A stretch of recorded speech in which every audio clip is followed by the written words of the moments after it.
Namasté, c'est Ketara. J'espère que vous allez bien. Si vous êtes débutant en yoga et que vous ne savez pas quel style vous convient, moi je vous dis tout dans cette vidéo. À tout de suite.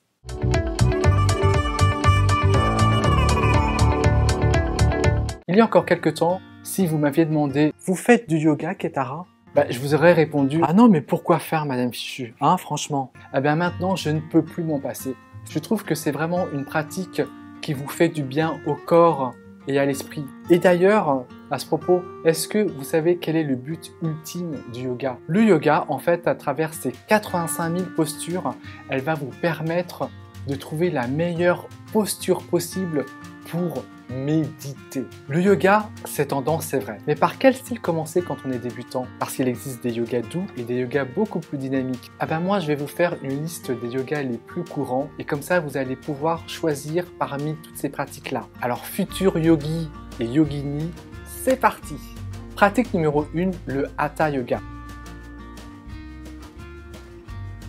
Le Hatha Yoga, c'est un yoga plutôt doux et très populaire. En sanskrit, cela signifie l'union des énergies du corps et de l'esprit. C'est plutôt un yoga qui est simple et je trouve qu'il est très facile à apprivoiser. C'est un yoga qui ne nécessite ni souplesse ni endurance de haut niveau. La séance est basée sur l'association d'exercices physiques essentiellement statiques qu'on appelle des asanas et des exercices de contrôle respiratoire qu'on appelle pranayama.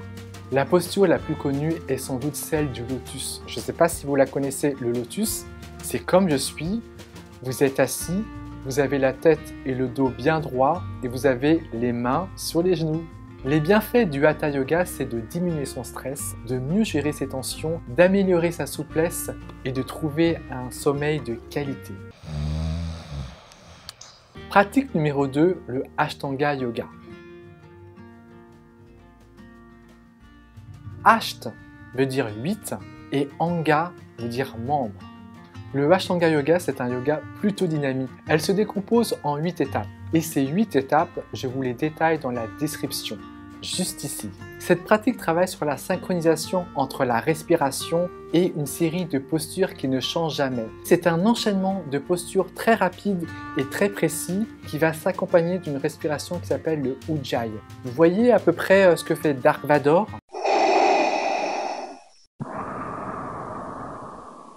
Voilà, c'est ça. Le Ashtanga Yoga est un yoga qui est accessible à tout le monde, même s'il est très physique. Mais il faut savoir qu'il y a différents niveaux et je suis sûr que vous allez trouver le niveau qui vous va à vous. Vous vous demandez quels sont les effets bénéfiques de la pratique? Ça va vous muscler, ça va aussi améliorer votre souplesse, ça va fortifier votre dos et surtout ça va vous donner une super pêche. Pratique numéro 3, le Vinyasa Yoga.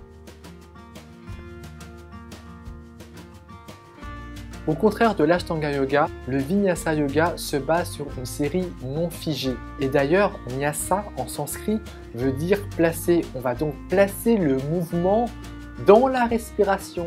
Les enchaînements réguliers de postures sont décidés par le professeur et tous les enchaînements sont accompagnés par la respiration Ujjayi. Vous vous souvenez de la respiration Ujjayi, hein, Dark Vador? Oui, je suis ton père. C'est une version édulcorée de l'Ashtanga Yoga et il est beaucoup plus accessible. Mais bien sûr, il existe différents niveaux et trouvez d'ailleurs le niveau qui est le vôtre. Les bienfaits sont identiques à l'Ashtanga Yoga. Vous allez vous muscler et vous serez beaucoup plus souple et d'ailleurs vous allez aussi réduire vos douleurs dorsales. Pratique numéro 4, le Yin Yoga.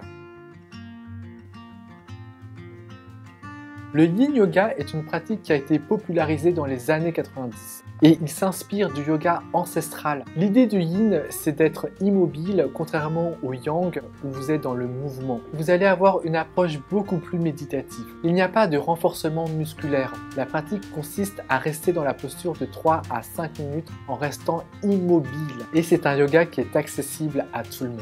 Ce qui est bénéfique dans le Yin Yoga, c'est que vous allez travailler toute la souplesse du corps. Même si vous ne sollicitez pas tous les muscles, vous allez travailler les articulations, les tendons et les ligaments. C'est une réelle prise de conscience de son corps et de ses émotions. C'est comme la méditation d'ailleurs, et vous allez avoir un lâcher-prise progressif et une détente maximale. Pratique numéro 5, le Yoga Nidra. La pratique du yoga nidra est une technique qui a été développée dans les années 40. Et d'ailleurs, ça veut dire aussi yoga du sommeil. Mais l'objectif, ce n'est pas de dormir, mais c'est d'améliorer sa qualité de sommeil. Il se pratique allongé en savasana sur le tapis de yoga. Le savasana, vous êtes allongé sur votre tapis, les bras le long du corps, les jambes légèrement écartées l'une de l'autre, et vous avez les pieds qui vont retomber sur le sol. La technique fait appel à des visualisations mentales avec des exercices de respiration. Je ne sais pas si vous connaissez la sophrologie, mais je peux vous faire un détail dans la description de ce que c'est. Le yoga nidra amène une relaxation physique, mentale, émotionnelle et spirituelle. Tout le monde peut faire le yoga nidra. C'est une technique bénéfique et efficace contre les troubles du sommeil et les visualisations vont t'amener vers la détente et la relaxation. Dans la description, je vais vous mettre un tas d'adresses pour pratiquer tous les styles de yoga que je viens de vous mentionner. Il y en a pour tous les goûts, pour tous les styles et pour tous les niveaux. Et plus vous pratiquerez le yoga que vous aimez et plus vous serez récompensé. J'espère que cette vidéo vous a bien éclairé sur tous les types de yoga qui existent. Alors si vous aimez cette vidéo, vous pouvez mettre plein de likes, vous pouvez aussi activer la cloche pour recevoir les notifications et vous abonner et je vous dis à très bientôt.